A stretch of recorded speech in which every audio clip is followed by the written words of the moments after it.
6월 5일 목요일 새벽 우리가 함께 묵상하실 말씀은 역대상 7장 1절에서 8장 40절까지 오늘도 긴 말씀인데요. 우리 읽을 때는 우리 1절에서 7장 1절에서 5절까지의 말씀을 같이 천천히 사람 이름들이 익숙하지 않은 이름들이 나오니까요. 7장 1절에서 5절까지를 같이 읽겠습니다. 이사갈의 아들들은 돌라와 부아와 야숫과 시므론 네 사람이며 돌라의 아들들은 우시와 르바야와 여리엘과 야메와 입삼과 스메일이니 다 그의 아버지 돌라의 집 우두머리라. 대대로 용사이더니 다윗 때에 이르러는 그 수요가 22,600명이었더라. 우시의 아들은 이스라야의 아들들은 미가엘과 오바댜요 요엘과 이사야 5사람이 모두 우두머리며 그들과 함께 있는 자는 그 계보와 종족대로 능히 출전할 만한 군대가 36,000명이니 이는 그 저자가 많기 때문이며 그의 형제 이사갈의 모든 종족은 다 용감한 장사라. 그 전체를 계수하면 87,000명이었더라. 아멘. 자, 7장부터의 말씀은 이제 요단강 서쪽 지파들을 주로 이야기합니다. 6지파의 이름들이 나열되고 있는데요. 먼저 우리가 읽은 부분은 7장 1절에서 5절까지는 이사갈 자손입니다. 우리가 얼마 전에 요단강 동편 두 지파 반에 대한 이야기를 했었죠. 그 로벤과 갓과 이 므낫세 반 지파였습니다. 그 나머지 지파, 레위 지파와 유다 지파를 뺀 나머지 지파를 지금 거론하고 있는 것입니다. 첫 번째는 이사갈이고 6절부터 보면 누가 이름이 있습니까? 베냐민입니다. 베냐민, 오른손의 아들들이라는 이름을 쓰는 그 지파, 우리 이스라엘의 야곱의 12아들 중에 베냐민 이야기를 6절부터 12절까지 합니다. 그리고 13절에는 한 지파만 나오는데요. 납달리가 나옵니다. 아주 짧게 언급이 되죠. 그리고 14절은 므낫세의 아들들, 그리고 20절부터 에브라임의 아들들. 므낫세와 에브라임은 요셉의 두 아들들의 이름입니다. 요셉 지파라고 부르기도 하고, 요셉은 장자여서 두목의 이제 지파를 가지게 되는데요. 그래서 요셉 한 사람이 두 지파를 차지하게 되는 것을 보게 됩니다. 그리고 30절부터 7장 30절부터는 아셀 지파의 이야기를 하고 있어요. 그리고 8장으로 넘어가면 누구 이야기를 합니까? 8장 1절에 베냐민. 좀 이상하지 않나요? 조금 전에 베냐민이 있었어요. 7장 6절부터 베냐민의 아들들은 이라고 이야기하고 있는데 지금 8장에서 다시 베냐민 이야기를 하면서 8장이 끝난단 말입니다. 그리고 9장에서 족보 이야기는 끝이 나게 되죠. 자, 오늘은 이 긴 내용을 어떻게 짤막짤막하게 묵상하냐 보다 이 족보 자체를 한번 생각해 보기를 원하는데요. 한번 족보를 쭉 읽으면 사람 이름도 발음하기도 힘들고 이 어려운 이름들 속에서 뭘 묵상해야 되나 라고 생각하는데 족보 전체 구성을 한번 생각해 볼 필요가 있습니다.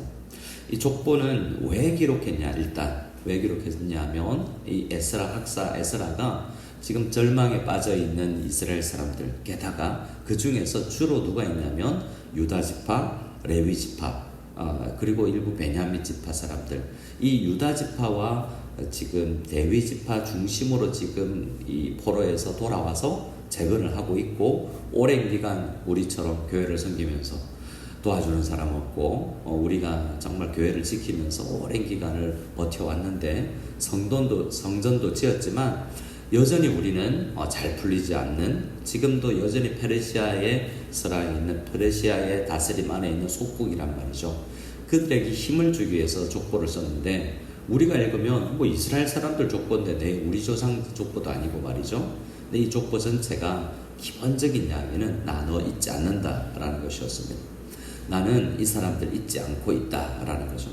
그런데 그 족보의 핵심을 차지하는 사람들은 유다 지파와 레위 지파는 길게 이야기가 되고 있습니다. 근데 오늘처럼 7장에 6지파 이야기가 쭉 나열되고 간단하게 다른 지파들보다 간략하게 7장에서 지파의 숫자는 많지만 간략하게 이야기하잖아요. 근데 이 내용을 보면서 사실은 유다 지파와 레위 지파가 이들까지 다 책임지고 있는 느낌이죠.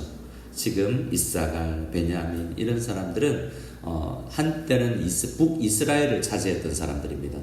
남유다는 지금 어떤 사람입니까? 제일 처음에 나왔던 유다지파 그리고 마지막에 나오는 베냐민, 이 사람들이 남유다를 차지하고 있어서 또 이 우리가 읽었던 8장의 베냐민 지파와 앞에 나왔던 유다 지파 이야기 있죠.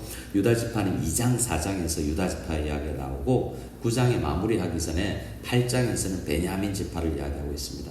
이 두 지파 이야기를 왜 길게 앞뒤로 이야기하고 있냐면 학자들은 왕이 배출된 가문이다라는 거예요. 유다 지파에서 다윗이 나오고 베냐민 지파에서 사울 왕이 나오죠.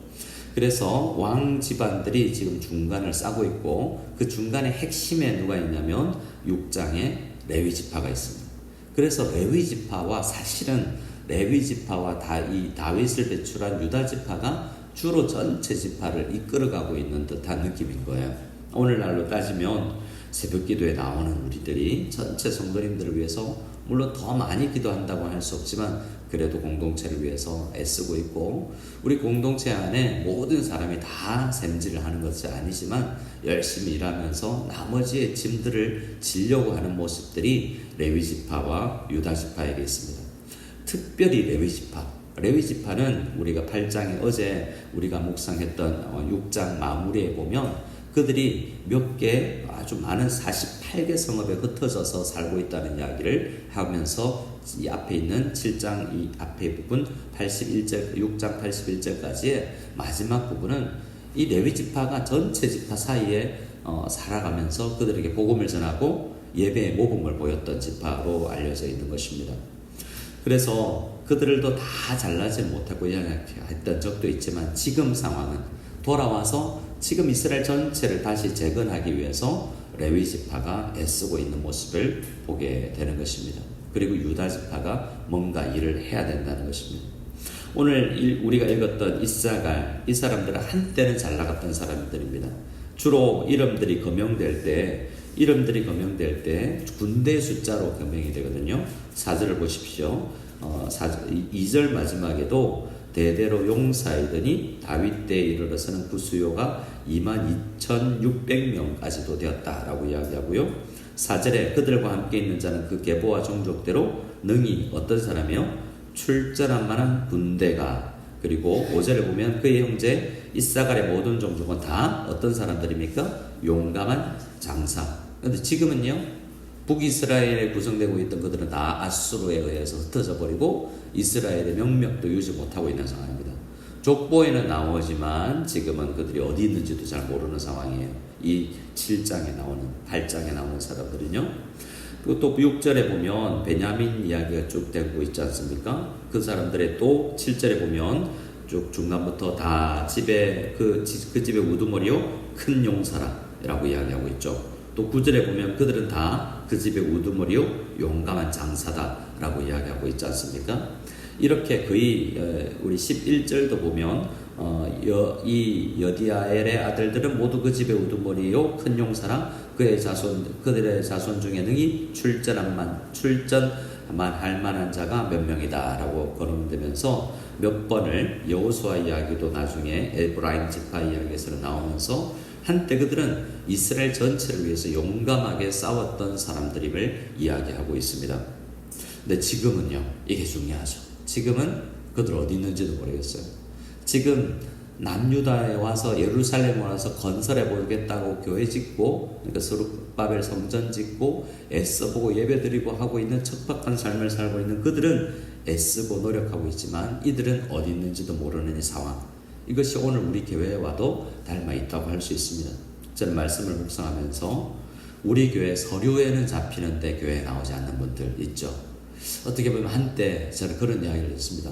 한때 어떤 사역도 했었어요. 한때 샘지도 했었습니다. 한때 전도에 열심히 일했어요.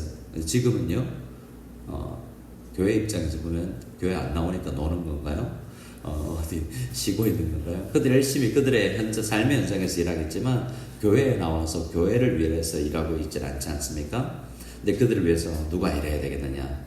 누군가 레위지파처럼 우리가 특히 목회자들이 말씀을 잘 가르쳐야 말씀이 살아있어야 또 그들이 예배를 드리지 않습니까? 하나님이 누군지를 알아야 찬양을 할 수 있고 기도를 할 수 있죠. 각 지파 속에 흩어져 사는 레위 지파는 돈도 없고 땅도 없지만 그들의 빌붙어서 사는 것처럼 느껴지지만 그들 가운데 이스라엘 12지파 안에서 흩어져서 살아가면서 그들을 위해서 예배의 모범을 보이고 기도를 하고 어떻게든지 회복해야 된다는 이 말씀을 해 주어야 된다는 것입니다. 그렇게 이 족보가 이야기하는 것은 누군가 지금 흩어져 있는 모든 사람들이 이름이 거론되는 그 모든 사람들 하나님이 알고 있고 기억하고 있다는 겁니다. 지금은 교회 안 나가고 있어도 그들은 하나님의 생각 가운데 다 있다는 족보라고도 할 수 있는 것입니다. 이 글을 읽었던 사람들 생각해 보세요. 나 그 사람들 못 본 지 너무 오랜데 나는 레위 지파인데 지금 우리가 포로기한 가운데 돌아올 때 그들 중에 일부는 돌아오지도 않았을 뿐더러 아니 포로도 가지 않고 이미 아수르에 의해서 오래전에 망했던 집안 아닌가? 라고 생각하고 있지만 성경은 뭐라고 그럽니까? 하나님이 그들을 기억하고 계신다라는 것입니다.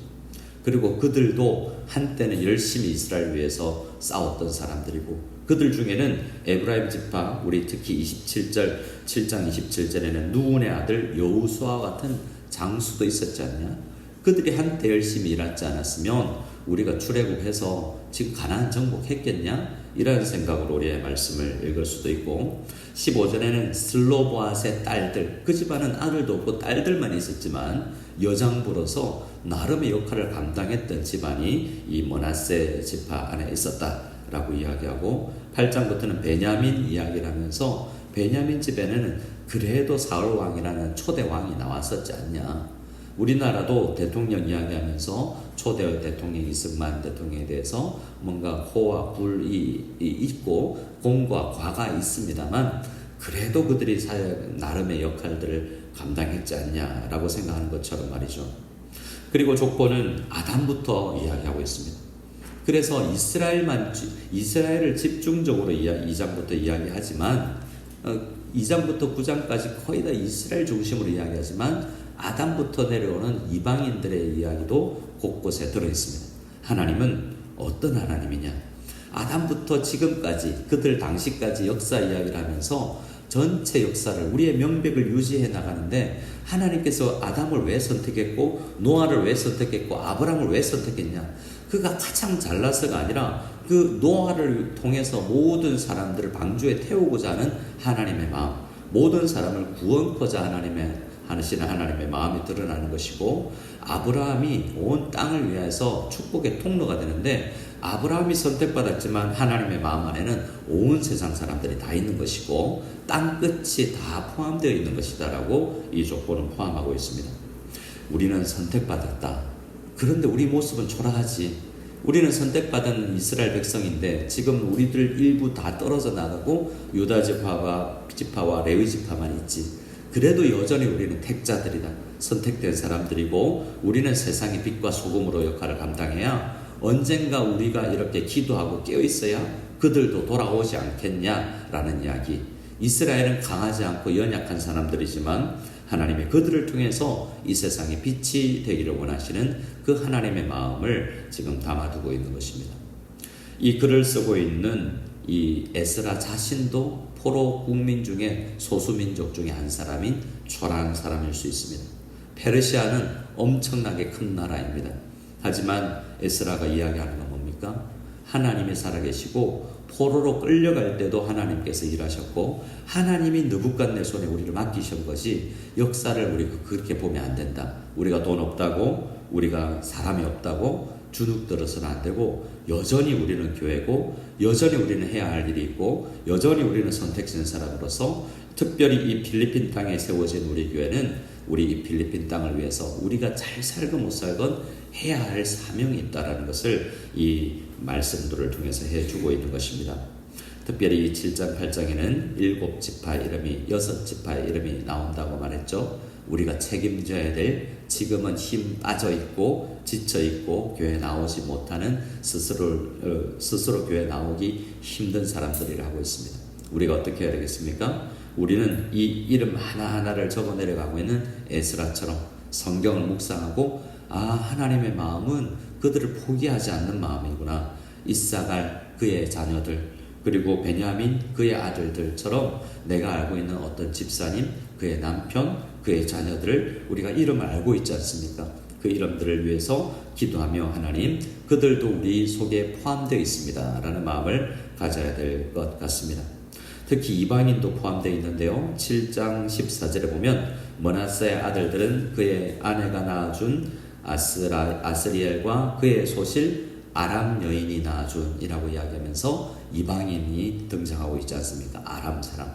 이 족보 안에는 곳곳에 하나님은 교회 다니는 사람들이 아니라 지금은 불교 교회 절에 다니고 있는 사람들이랄지라도 그들도 우리의 하나님의 마음속에 있는 사람들이구나 라고 우리에게 이야기를 해주고 있는 것 같습니다. 그래서 우리는 레위 지파처럼 사명을 감당하면서 이 아침에 기도하며 나갔으면 좋겠습니다.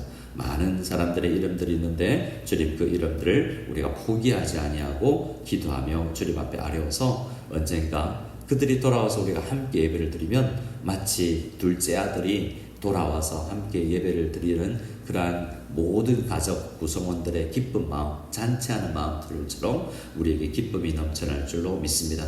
특별히 이 아침에는 교회에 오랫동안 발걸음을 하지 않았던 사람들의 이름들을 생각하며 그래 그 이름도 아직 우리 교회에 있지 내 머릿속에 있지 라고 생각하며 그들을 위해서 함께 간절히 주님 앞에 기도하는 우리 모두가 될 수 있기를 간절히 소원합니다. 아멘.